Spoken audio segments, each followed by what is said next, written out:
School में छोटे बच्चे अचानक से गिर पड़ते हैं। कोई जिम करता हुआ, कोई नाचता हुआ। क्या वजह है कि दिनों दिन जवान लोगों में भी हार्ट अटैक के मामले बढ़ते जा रहे हैं? आखिर क्या वजह है कि दिल की सेहत दिन ब दिन खराब हो रही है? हमने इस पर विस्तार से बात की जाने माने हृदय रोग विशेषज्ञ डॉक्टर संजय कुमार से। हमने उनसे जाना अचानक यंग लोगों में हार्ट अटैक के मामले आखिर क्यों बढ़ गए हैं। लोग ये समझ नहीं पाते कि जो सिम्टम्स हैं वो हार्ट अटैक के हैं या हार्ट फेलियर। ऐसे में ये फर्क समझना भी जरूरी है कि हार्ट अटैक और हार्ट फेलियर में क्या फर्क है। मैम, ये देख के हम भी डरते हैं। It is also petrifying for us. But कुछ चीज़ें मैं बेसिक पहले समझाना चाहूँगा। Cardiac arrest, heart attack, heart failure, ये क्या है? कार्डियक अरेस्ट है दिल की धड़कन रुक जाना या इतनी तेज हो जाना कि वो हार्ट ब्लड को पंप ही नहीं कर पा रहा बॉडी को, तो इसलिए ब्रेन को खून नहीं मिल रहा, तो वो बेहोश होकर आप गिर गए, कोलैप्स कर गए। This is cardiac arrest. Cardiac arrest ultimately आदमी का डेथ जो होता है, देहांत जो होता है, वो एक कार्डियक अरेस्ट से होता है, चाहे कोई भी बीमारी हो। हार्ट अटैक उसका एक प्रमुख कारण है कार्डियक अरेस्ट का, बट सारे कार्डियक अरेस्ट हार्ट अटैक से नहीं होते।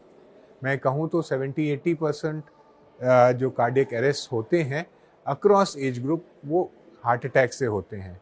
हाँ, बट अगर हम एज कैटेगरेशन में जाएं तो 20-25 साल से नीचे जो कार्डियक अरेस्ट होते हैं, अनलाइकली कि वो हार्ट अटैक से हुए हैं। उसके कुछ और कारण होते हैं, जैसे बच्चों में जन्मजात हार्ट की बीमारियां, छेद होना, एबनॉर्मल हार्ट के चैम्बर्स होना, ये इरेगुलर बीटिंग दे सकते हैं और आदमी कोलैप्स कर सकता है। ठीक है। इसके अलावा कुछ और हार्ट की बीमारियां होती हैं जो भी शायद इस यंगर एज ग्रुप में कॉमन है, जिसमें एक हाइपरट्रॉफिक ऑब्स्ट्रक्टिव कार्डियोमायोपैथी होती है, एक आरवी डिस्प्लेजियाज होते हैं, कुछ चैनलोपैथीज होती हैं, कुछ जेनेटिक ये होती हैं, जिसमें अचानक से धड़कन एक्सर्शन पे बढ़ती है और आदमी कोलैप्स कर जाता है। Nevertheless, all said and done, heart attack फिर भी एक बड़ा कारण है। बट ये सब जो मैं देखता हूँ, इसमें मुझे कुछ चीज़ें लगती हैं, शायद ये सारे हार्ट अटैक नहीं है। कुछ ये ऑब्स्ट्रक्टिव कार्डियोमायोपैथी और जिस तरह की कार्डियोमायोपैथी से मांसपेशियों की बीमारियां हैं। कुछ मुझे जो एक अपना लगता है कि इनकी कभी भी कोई पोस्टमार्टम नहीं हुई, इनकी ब्लड एनालिसिस नहीं हुई कि ये एक्चुअली कैसे कोलैप्स किए कार्डियक अरेस्ट से। एक सस्पिशन मेरा, इट इज़ माई अंदर की suspicion, is the chemical drugs that have become very prevalent in schools and colleges। इसका भी एक रोल मैं सस्पेक्ट करता हूँ, but this is my personal opinion. They need to be verified by blood test इनकी क्या हुआ था। हार्ट अटैक बढ़े हैं, यंगर एज ग्रुप में भी बढ़े हैं, बट ओवरऑल अगर मैं कहूँ तो इंडिया में अब हार्ट अटैक की जो कॉरोनरी आर्टरी डिजीज की प्रेवलेंस है, वो अब प्लेटू कर रही है। ये इसलिए है कि मीडिया से इतनी अवेयरनेस है, सबको अब अवेयरनेस है, क्या खाना है, चलना है, तो अब वो प्लेटू कर रही है। बट फिर भी हम देख रहे हैं कि लोग का इलाज का नंबर बढ़ता जा रहा है एंजियोप्लास्टी, बाईपास का। ये इस वजह से है कि अब हमारी हेल्थ केयर पेनिट्रेट करती जा रही है डीपर इनटू द सिटी से रूरल एरियाज में, तो इसलिए लोग अब इसकी अवेयरनेस से इसका इलाज करा रहे हैं। मैम, टिपिकली देखिए, हार्ट का दर्द जबड़े से लेके नाभि तक कहीं भी हो सकता है, इंक्लूडिंग द बैक। ये कहीं भी हो सकता है, बहुत वेरिएबल है। कुछ पेन्स हैं जो हम टिपिकली कहते थे कि बाईं तरफ चेस्ट पेन होता था, बाएं हाथ में जाता था, तो वो हार्ट का है। अगर सारे हार्ट के पेन्स की एक ऐसे की स्टडी आई थी, तो वो सिर्फ 7% लोगों में होता है। रैदर राइट हैंड में जाने की इंसिडेंस 10% थी। तो वो पुराने मिथ्स थे जिसको हमें दूर करना चाहिए।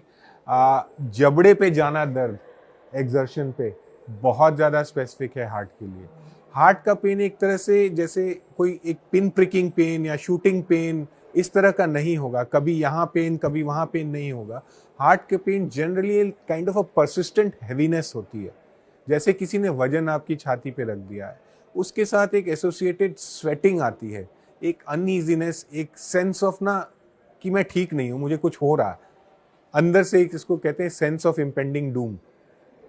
सांस फूलने लगता है, धड़कन तेज हो जाती है, ये सब चीज़ें हैं तो वो हार्ट की तरफ पॉइंट करता है। कई बार अपर एब्डोमिनल पेन्स भी हार्ट के होते हैं, सारे नहीं, जिसको हम एक्चुअली गैस गैस का समझने लगते हैं वो कई बार हार्ट के होते हैं। कई लोग ये भी नहीं समझ पा रहे कि कोविड के बाद क्या उनके दिल की सेहत बदली है या पहले से खराब हो चुकी है। अगर ऐसा है तो ये जानना भी बहुत ज़रूरी है कि कोविड के बाद हमारे दिल की हालत आखिर कैसी है। मैम, जनरली अगर देखें तो न्यूट्रिशनल स्टेटस कंट्री का पहले से तो बहुत ड्रास्टिकली इम्प्रूव ही हुआ है, घटा नहीं है। तो जो न्यूट्रिशनल डेफिशिएंसीज की बीमारियां थी अब वो धीरे धीरे हिंदुस्तान से ख़त्म होती जा रही हैं। जो हम जब मेडिकल पढ़ते थे तो देखते थे, आज की डेट में शायद ही नए बच्चे देखेंगे। तो एज सच न्यूट्रिशनल डेफिशिएंसीज में डायरेक्टली नहीं कहूँगा बच्चों में हार्ट की प्रॉब्लम्स बढ़ने के। कुछ है जो जन्मजात, जिनको हम कंजेनाइटल कहते हैं, इसकी प्रेवलेंस आज भी 1% है इंडिया में, वो बढ़ी नहीं है। अब है कि ये डिटेक्ट हो रहे हैं बिकॉज कार्डियक केयर पेनिट्रेट कर रहा है, गांव-गांव तक जा रहा है। कुछ बीमारियां हैं जैसे वायरल इन्फेक्शंस होते हैं। कोविड भी एक वायरल इन्फेक्शन था। वायरल इन्फेक्शंस बॉडी में बहुत वेरिएबली बिहेव करते हैं। कुछ आपको सर्दी जुकाम हुई, थोड़े दिन में ठीक हुए, कुछ दिन बाद सांस फूलने लगी, तो वो वायरल इन्फेक्शन जाके आपके हार्ट के मसल्स को ग्रसित कर देता है। इसको मायोकार्डाइटिस कहते हैं। क्या कोविड का भी ये असर है? मैम, कोविड भी एक वायरल इन्फेक्शन था। जिन लोगों को सिवियर कोविड हुई या कुछ लोगों को सिलेक्टिवली भी हार्ट की एबनॉर्मलिटी ज़्यादा हुई, सारे में नहीं बट एक सिग्निफिकेंट पोर्शन में हुई। ज़्यादातर ये इन्फेक्शंस के बाद रिकवर कर गई। 70% ये जो मायोकार्डाइटिस होते हैं वो अपने आप नॉर्मल हो जाते हैं और दवाइयों के साथ नॉर्मल हो जाते हैं। कुछ लोगों के नहीं होते, तो उनका हार्ट जब वीक रहेगा तो उनकी इरेगुलर बीटिंग के चांसेस बढ़ेंगे, उनके सांस फूलने के चांसेस बढ़ेंगे, उनके सडन डेथ के चांसेस बढ़ेंगे। बट ये कुछ ही लोगों में बचा, क्योंकि जिनमें हुआ, अगर आप माने कोविड में 10-20% लोगों में हुआ, उसके 70% लोग ऑटोमेटिकली रिकवर कर गए, तो वो पोर्शन बहुत कम है। फिर ये कि आम धारणा आती है वैक्सीन्स के बारे में कि ये वैक्सीन की वजह से लोग कोलैप्स कर रहे हैं। मैम, वैक्सीन्स ने जान बचाई है। आप इमेजिन नहीं कर सकती कि डेल्टा वेव जब आया था तो आई थिंक हिंदुस्तान का 10% भी वैक्सीनेटेड नहीं था। I think health care workers ही ज़्यादातर वैक्सीनेटेड थे, सीनियर सिटीजन्स थे। हमने देखा है किस तरह का कोहराम हुआ था। उसके बाद तब तक लोग हेजिटेंट थे वैक्सीन लगवाने के लिए, उसके बाद लोगों ने लाइन लगवा के वैक्सीन लगाई और उसने जान भी बचाई। ये फैक्ट है। वैक्सीन रिलेटेड कॉम्प्लिकेशंस हर वैक्सीन के साथ होती है मैम, और इतने कम टाइम में वैक्सीन पूरी दुनिया में के लिए बना देना 1 साल में, ये अपने आप में मेडिकल मार्वल है which people don't realise. Normally आप कोई वैक्सीन बनाते हैं तो उसकी 7 to 8 years टेस्टिंग होती है to find out the side effects. इसके लिए हमारे पास टाइम नहीं था। 6 महीने 8 महीने में वैक्सीन बनी। 2 तरह की वैक्सीन थी, जो एसेंशियली जो हमारी इंडिया की कोवैक्सीन थी और एक जो इनकी थी एस्ट्राजेनेका की जो वैक्सीन सबसे ज़्यादा इंडिया में यूज़ हुई थी। एक थी mRNA वैक्सीन जो इंडिया में आई ही नहीं, जो मॉडर्ना और फाइजर की थी। उनसे थोड़ी सी मायोकार्डाइटिस की इंसिडेंस रिपोर्टेड हैं, बट वो भी लार्जली रिकवरेबल थे। जो हमारी इसकी वैक्सीन थी एस्ट्राजेनेका की, मैं नाम भूल रहा हूँ, कोवैक्सीन के अलावे और कौन सी जो सब कोविशील्ड सबसे ज़्यादा इंडिया में यूज़ हुई।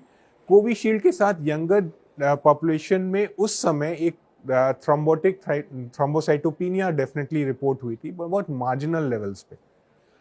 उनके प्लेटलेट घट गए थे, बट ब्रेन के वेन्स में क्लॉट्स थे, बट वो भी लार्जली सेल्फ लिमिटिंग थी मैम।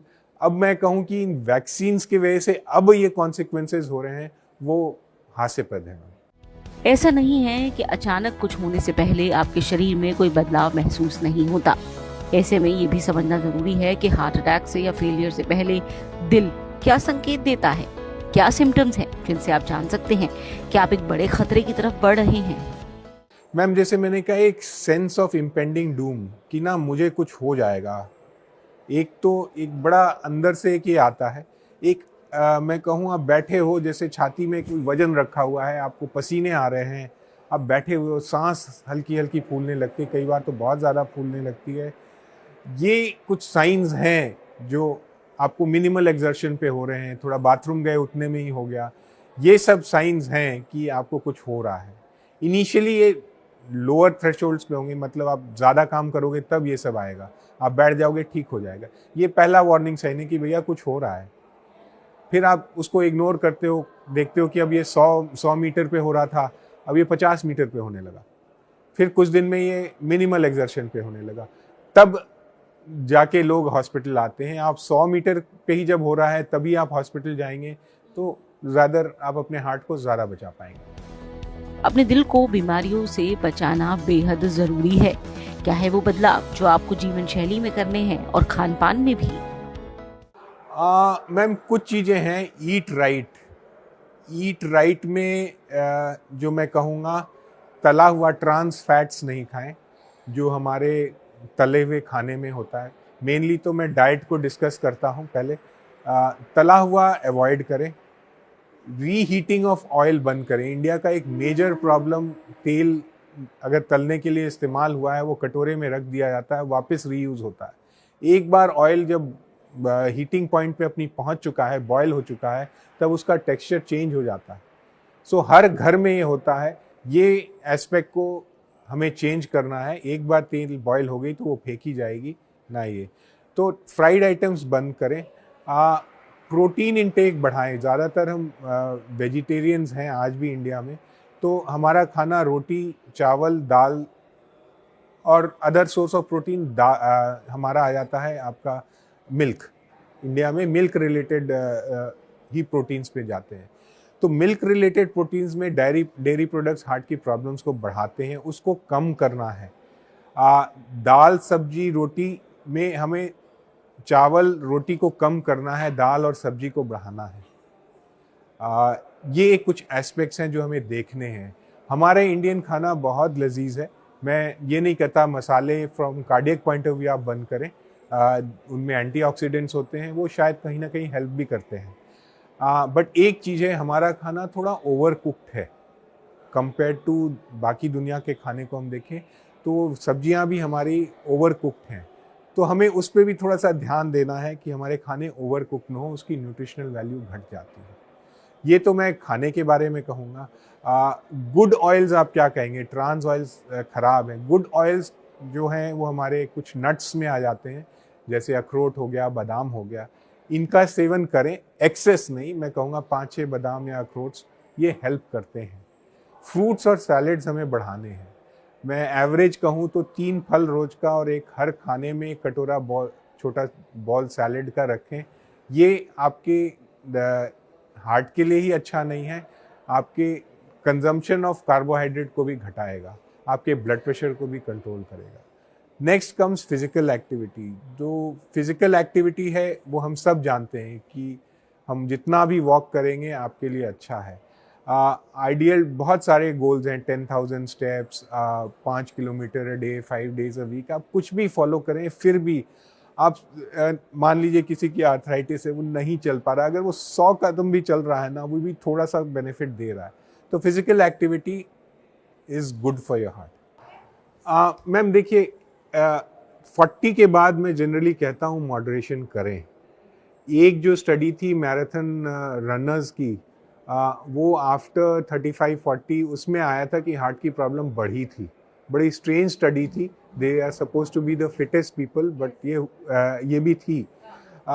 एक एस्पेक्ट है जो मैं कहूँगा, जिम ज्वाइन करने से पहले after 30 if you are joining gym, तो एक बार अपना ट्रेडमिल टेस्ट ज़रूर करा लें, सो दैट पता हो और एक इको हो जाए कि कोई स्ट्रक्चरल हार्ट की प्रॉब्लम तो नहीं है। Then you go join gym. Exercise कितना करना है, ये एस्पेक्ट जनरली लेवल्स आपकी एज के हिसाब से मैं कहूँ वेरी करना चाहिए। बट एक ब्रॉड मैं कहूँगा, हम ना 220 माइनस योर एज, ये आपका टारगेट हार्ट रेट होना चाहिए। इससे ऊपर जनरली मत करिए। तो अगर आप 50 साल के हैं तो 220 माइनस ये हो गया आपका 170, तो हार्ट रेट 170 से ऊपर किसी भी एक्सरसाइज में मत जाने दीजिए। ये एक ब्रॉड गाइडलाइन मैं कह सकता हूँ कि आप फॉलो करें जब आप एक्सरसाइज करते हैं या कुछ करते हैं। मैम, हाइपरटेंशन एक साइलेंट किलर है। वो कभी एक आपको शाम तक डल हेडेक देता है, आपको लगता है काम की वजह से हेडेक हो रहा है, आप ब्लड प्रेशर चेक कराओ बढ़ा हुआ मिलता है, आप कुछ दिन दवाई खाते हो, यार बार बार कौन खाएगा, छोड़ देते हो। ब्लड प्रेशर धीरे धीरे सर आपके हार्ट को मोटा करता है, आपकी हार्ट की नसों में ब्लॉकेजेस बनाता है, आपके किडनी की नसों को खराब करता है, आप ग्रेजुअली किडनी फेलियर की तरफ जाते हो, आपकी आंखों की नसों को खराब करता है, सडन विजन जा सकती है या ग्रेजुअल विजन जा सकती है। कोलेस्ट्रॉल को नियंत्रण में रखना बेहद जरूरी है। कैसे समझा जाए और आखिर कोलेस्ट्रॉल का निर्माण कैसे होता है? मैम, वो तुम आई थिंक पार्शियली मैंने आंसर कर दिया कि कुछ क्वेवुड केसेस में हार्ट सप्रेस हुआ था, वो भी लार्जली रिकवर कर गया। जहाँ तक कि क्या इससे कोलेस्ट्रॉल बढ़ रहा है, मैम ये मिथ्या है। आपको बता दूं, जो कोलेस्ट्रॉल बॉडी में आपका होता है वो 20% आपके खाने से आता है, सिर्फ 20%। 70-80% आपका लिवर बाकी खाने को कोलेस्ट्रॉल में कन्वर्ट करता है। एक एंजाइम होती है HMG CoA रिडक्टेज, ये रेट लिमिटिंग स्टेप होती है। कुछ लोगों का ये एक्टिवेटेड रहता है। तो ये मिथ्या छोड़ दें कि हम जो खाने में तला हुआ नहीं खाएंगे तो मेरी बॉडी में कोलेस्ट्रॉल जीरो हो जाएगा। 80% फिर भी लिवर बाकी चीज़ें, प्रोटीन, कार्बोहाइड्रेट्स को कन्वर्ट करके आपको फैट में कन्वर्ट करता है। तो ये है कारण जो लोगों के कोलेस्ट्रॉल्स बढ़ रहे हैं। General diet appetite as prosperity India में बढ़ी है। जनरल सबसे पहले आप कहाँ खर्चा करते हो? खाने में, कपड़े पे, तो वो बढ़ी है। हाँ, कॉन्शियसनेस कि हम फैट नहीं खा रहे हैं भी आई है, बट जनरल डाइट इम्प्रूव हुई है और लिवर उसको कन्वर्ट करके आपके कोलेस्ट्रॉल को बढ़ाता है।